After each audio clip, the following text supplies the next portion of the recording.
Welcome to Intentional Parenting at Mariners Church. We're going to spend the next few minutes together as I give you a recap of a message that I gave at our gathering just a couple of days ago. So this is an abnormal format for me, just kind of looking at you in the camera. This is new, and so I'm going to do my best here. I won't make it uncomfortable if you don't, all right? Now, if you're listening, I hope my voice is okay for you because it's just me for a little while here. Normally, I have friends and some other pastors at the church here spend some time with me, and we have a little more interview format and it's conversational based. But I wanted to give you a recap because what we discussed at the in-person gathering, I think would be so helpful for you as you plan out 2026. And so if you joined us for the first one way back in October, we spent some time laying the foundation around what are our values, our principles, and then hopefully those things turns into priorities and rhythms that make your calendar.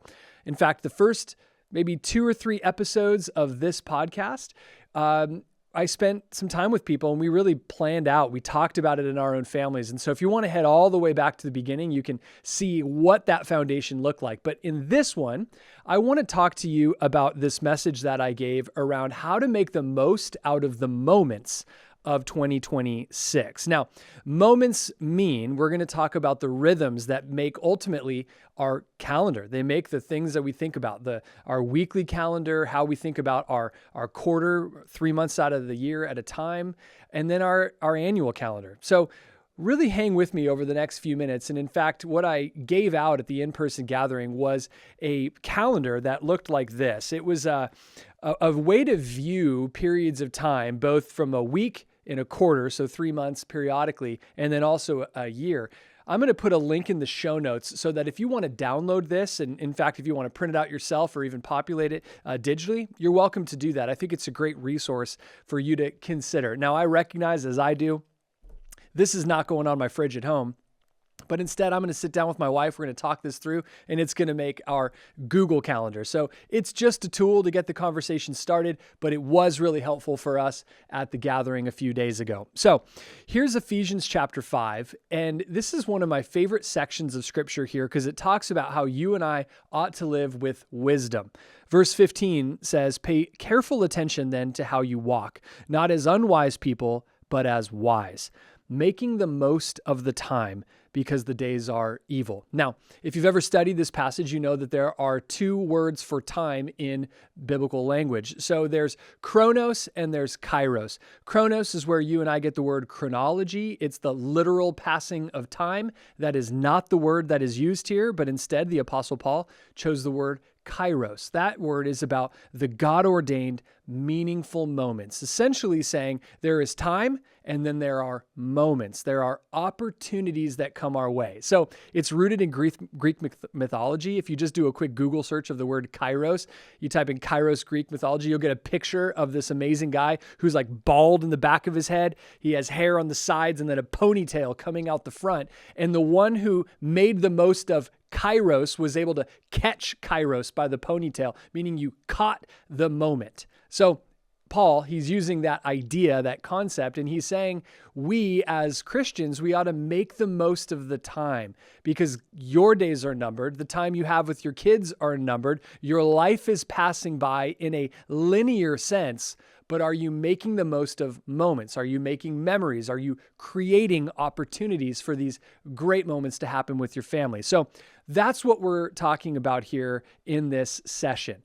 I want to also give you just a few minute overview of a book that I really love. The authors are Chip and Dan Heath, and they've written a lot of great books. And the one I want to talk about is The Power of Moments. Perhaps you've read it before. I'm just going to give you a quick summary on the 4 types of moments that they talk about how to create. Here's what they say, though, early on in their book. They say defining moments shape our lives, but we don't have to wait for them to happen. We can be authors of them. So you can think about your own life. There's a difference between the things that happen to you throughout the day. There's a huge difference between those and defining moments, the moments that stand out. Honestly, they're the stories that you tell. They're the things that you have pictures of. They're the vacations that you went on. They're the things that you want to do again. Those are the defining moments of your life. And what Chip and Dan Heath really outline is that there are 4 types of those that we can create. So here's the first one. The idea is elevation. We can create these moments of aha, the surprise moments, these peak moments in our life. They are the moments that stand out because they're just outside of the norm, out of our routine. They are the things that catch us feeling surprise and delight and joy. And so how do you create those moments? Well, think about a theme park. The first time you went to Disneyland, you probably remember that because it was so magical. It was so out of the usual of everything else in the world around you. And it has roller coasters and smells and all kinds of emotions and shows and things that are fun. That's kind of the perfect example of an elevation moment. It's something that is elevated above everything else. Now, you can create these as a parent. You don't have to just take your kid to Disneyland in order to experience them. You can just break the routine. You can choose to take your kid out of school one day, like when they don't know it's coming, and you can just go do something fun for that day. That's going to be a memory. That's an intentional moment of elevation. You are making the most of an opportunity out of nowhere. So elevation, it's the easiest to understand, and it's kind of the easiest to create. The second are moments of insight. They define it as this: moments of clarity that provide profound realizations, new perspectives, or key understandings in how we see the world. So a moment of insight is when you have a perspective shift. Something totally changes with how you see the world around you. Now, how do we get those? There's ways to do it. It could be learning new skills. It could be spending time with different people. It could be putting yourself in just different environments. It could be, as really, I think the church does really, really well. It could be putting yourselves in a spiritual place where God wants to change your heart, your mind, how you see, how you act, how you listen. God is the one who can create so many moments of insight. Now, how do we do this as parents? What we talked about at the gathering was developing the skill of learning how to ask really great questions. That as we raise our kids, whether it's at the dinner table or in a car ride or at a sporting event, whatever it might be, you create an opportunity where you have some intentional questions that you want to ask. And it's not just the simple, how was your day? What'd you do in school? You're going to get the same boring answers if you ask the same boring questions. So we want to think about, how do you ask some different questions? What's something that surprised you today? Did anything happen in class today that caused you to laugh uncontrollably?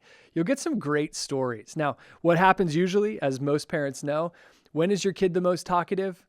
When you put them to bed. That's where somehow they're distraction free and they have an opportunity to start talking and they want to stall. They don't want to go to sleep. And so when you and I are, maybe as present as we want to be as parents, when we recognize, hey, we've got a pretty special 10 minutes here, you can ask a couple of thought-provoking questions for your children.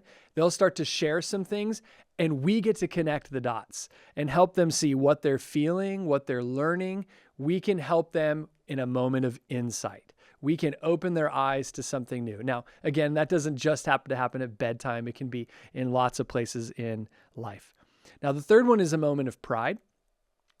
Pride moments are the ones where something has been accomplished. There's been a success, an achievement, a graduation, or a change. These, honestly, culture does a lot of these, and it's less about you and I having to create them, but I love the idea of making the most of them. So when a child graduates from one thing to the next, what are you doing to mark that moment? That's a significant milestone in their life. So how are you providing a depth to it that's not just simply an award or a cap and gown, but you're actually thinking about creating an environment where you can express to them why you're so proud of them, what you see in them. And that's not just simply the accomplishment. Now it's about the work ethic and the grit and the tenacity, the things that they demonstrated, those soft skills that you want to affirm in a child. Those are the things that are actually going to change them long term. So a moment of pride is not just simply doing the things that everybody does. It's finding the extra things as a parent where we're going to make the most of those moments. And then finally, the fourth type of moment that Chip and Dan Heath talk about is a moment of connection. This is when we really strengthen social bonds. This is where people are connected to one another in new ways. Once again, I think the church is a phenomenal place for this because we have you can hang out at church after Saturday night. You can get into a group. Your child can be in a group in kids ministry through, into adulthood. Like you can have a group where connection is happening. Connection can also happen at family dinners where we eat together, and it's not just because we want to sit at the same table. It's because we want to talk and we want to get to know each other and we want to share our stories and make memories and develop traditions. Those are connection moments. And so what does it look like for us? It means fostering shared experiences together.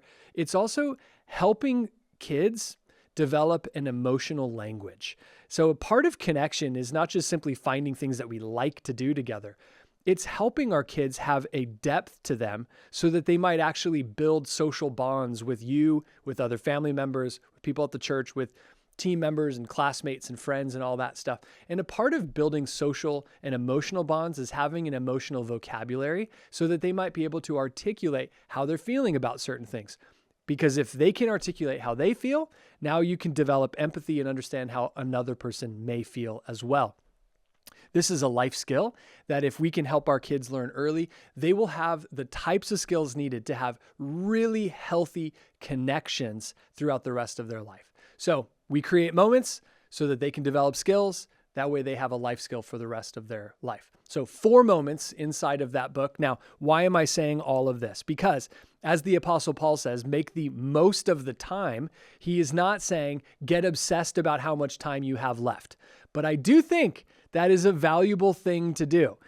I really recently just started doing the math as I think about my own kids, and I wanted to get a sense of how much time, chronos, do I have left with my children. So I have a freshman in high school and I have a 5th grader. And if I just take the math on my 5th grader, I asked ChatGPT, don't judge me, it's just an easy way to do things. I said, I have a 5th grader, they're going to graduate in June in a number of years from now. How many weeks do I have left between now and then? And Chat very quickly calculated that I have 385 weeks. And then I said, well, hold on a second.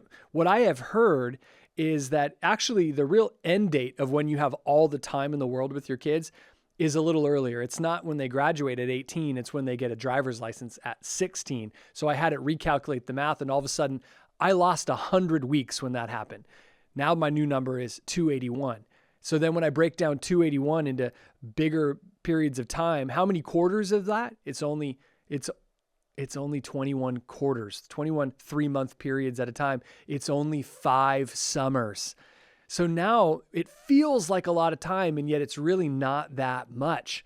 So we don't want to get obsessed with the chronos because we can get locked up on that, but we do want to use the chronos to get more out of what the Apostle Paul is talking about. Because when I understand the chronology of what I have left, it puts a little bit more urgency on creating more kairos moments with my family. So that's my 5th grader. And remember, I have a freshman, which means next year is when he's going to get that driver's license. That's a terrifying thought. We're going to move on from that before I get emotional and afraid. So what we did in the gathering is we then took that concept of how much time and what do we want to do with our time. And we started thinking about what are our values? What are our rhythms? What are the things that we want to plot and plan on our planners? And so that's where this resource really became handy, because as we spent time talking about our week, we started planning out when's family dinner and my wife and I have our life group on Tuesday night. My son is in his life group on Wednesday night. We have sports pretty much every Thursday. So we plot out all of those things, what service we go to on the weekend. Now, when you start doing that exercise, and I'd encourage you, even now, you want to pause and you want to plan this out for yourself. That's an interesting exercise, because the younger your kids are, the more you'll realize you don't really have that much structured stuff going on. But you're in a great seat of advantage because you get to decide what you're going to add to your life. As you get older with your kids, you'll start to realize now you have your things and they have their things, which means we have a lot of things. The calendar fills out so fast. And so those of us who have maybe junior high or high school students, what you realize is it's not about adding more things. It's about reducing and refining the things that we spend our time on. It is more often than not, my wife and I have our little business meetings when we think about our family, and we look at the calendar and it becomes this negotiation of, okay, who can be where, who can do the pickups, how are we going to do this, and how are we going to make time for the things that really matter to us as a family. That's what I'd love for you to do. Spend some time thinking through those things. Now, what often happens in this moment is you start to look at this whole calendar and you just think, we have so many things. We're really, really busy. That's okay though. You know what? We have so much time. Because when you look at a week, you have hundreds of weeks ahead of you, likely. So you think it's okay if we get soft on our rhythms now because we'll be able to be more structured later. Here's my encouragement to you. You know, like when you kind of get into the holidays and you stop doing all that exercise and you kind of loosen up on your eating plan and, you know, you think Thanksgiving's coming, I can have a piece of pumpkin pie, but then it's really surprising how fast the pumpkin pie happens at Thanksgiving and then the apple pie comes at Christmas. And it's crazy how many calories we can consume between Thanksgiving and Christmas. But really, we all know it doesn't stop at Christmas because the week after that is New Year's. And so we just keep that eating train going. And when you eat more and you move less, you wonder, how did I gain so much weight? Well, weeks and weeks go by before you can get recalibrated. Our schedule and our priorities or rhythms, exactly the same. If we get soft for 1 week, that's okay. But 1 week oftentimes turns into 3 weeks and inevitably 3 months. So I'm encouraging you that it's okay to be soft on yourself for a week, but you got to be really aware of the slippery slope. So, okay, that's the week as you think about it. Now, the next 2 periods of time, why did I choose a quarter and a year? Here's why. In a quarter, there might be some things that you want to introduce in your family that you want to do periodically. Like you want to say on a Saturday afternoon, once every couple of months, we're going to go serve together as a family. We're going to go to that packing event at the church. We're going to go help out with, Love Without Limits or special needs program at the church. You might not want to do that every week or maybe not even every month, but you definitely want to do that 3 or 4 times a year. Put it in the quarterly part of the planner. Say, this is a priority to us. You also might want to take that space and say, you know, my daughter's in a play right now. That takes up an entire quarter. There are 3 months of rehearsals that lead up to the performance itself.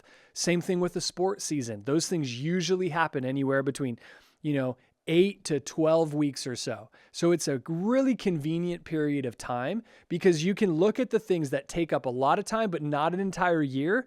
And they definitely happen every week, but not always in the year. You might want to do a family fun day and let your kids choose what you're going to do. Thinking about what you want to do periodically allows you to not get stuck on, do we do this every week? Because that feels like a lot, but we definitely want to do it more than once a year. Okay, then the last part is annually. This is where the calendar starts to get really busy, but there's a point to it. I think it's really wise to just spend some time as you look at your year and you plot out the things when and where we do the things. So do the easy ones first. Put the holidays, the anniversaries, the birthdays. Even thinking about Christmas and Thanksgiving and going, okay, we're going to be with this side of the family on Thanksgiving, which means we're going to travel for that side of family on Christmas. I like plotting all that out because it gives you a visual look at the year ahead. Then you can start adding in some stuff that you go, now we're going to take this time for vacation. This is when the kids have, they start school here. They have ski week or spring break, whatever you might have. You plot all those things out because now you can get really intentional with all of the things that you add to your life. Where can those go so that you have the least amount of distractions or disruptions to what you're trying to create in your year? All right.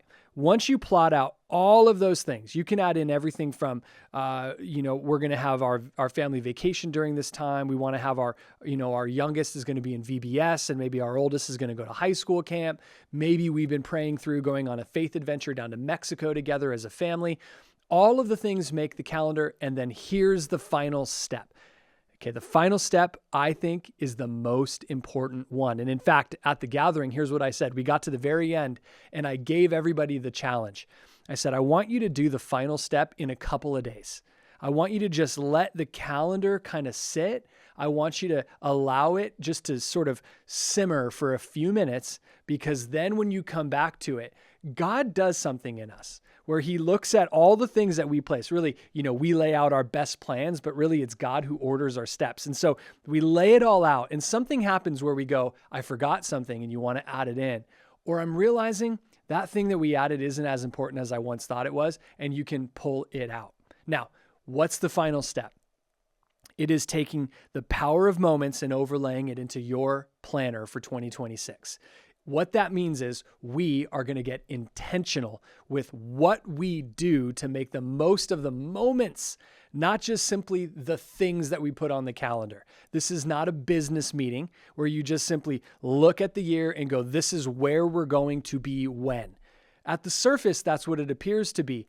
But when intentional parents really sit down and they say, no, this isn't just about when and where, this is about why. Why are we really going to do this? Okay, you can look at a vacation and you could say, we could just do the same thing we always do, or we could go to the same place, but we can introduce a moment of elevation in that vacation. We could add something special and a surprise to our kids, or we might go somewhere completely new because we want to create a peak moment, right? We want to think intentionally about using vacation to create opportunities for connections. And so without overdoing it, you guys could think about some of the conversations that you want to have in the travel as part of vacation goes, or perhaps in the downtime where kids are away from their friends and the busyness of life.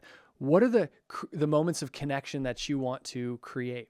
Or perhaps you want to think about even moments of insight. You want to look at what's coming up in this year, and perhaps you do have a graduation or a transition from elementary to middle or middle to high school, and you want to mark that moment. And you want to think about what is some kind of a ceremony that we could create where we really honor and celebrate what God has done in our child in this moment. One of the very best things that I've ever been to was I was invited to, it was a student of mine who had just graduated high school. And I was a youth pastor at the time, but he also happened to be in my life group when he was a teenager. And it was his graduation party. But as we got invited inside this house, in his home, the dad had invited every guy who had an influence in the raising up of his own son. There was about 30 adult dudes in this house, and then a bunch of his friends, where we got to spend time really having a visual representation of every influence in this young man's life. And we took time in that ceremony where we affirmed him, we encouraged him. There were letters written, there was prayer of commissioning over him. It was a sacred moment. This was not just simply, congratulations, you graduated high school.